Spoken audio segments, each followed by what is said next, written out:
Sige, pag 5 na yung nagsagot, pwede na tayo magsagot. Uy, na, 5 na. Okay, so, hinahanap lang naman dyan, ano bang prime sa mga yan? No? Ang sagot natin doon, very good, 7. Ano ba pinagkaiba niyan, no? Ito, siya prime. No? Okay, hindi Optimus Prime, iba yun, no?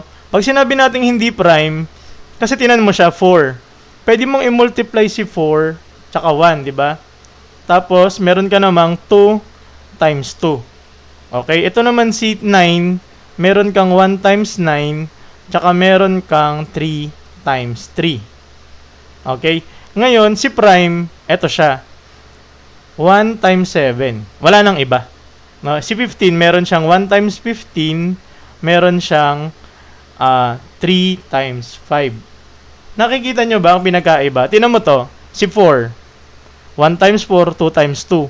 Bukod sa yes, pwede to sa CSE, pwede to sa LET, pwede to sa UPCAT, yung mga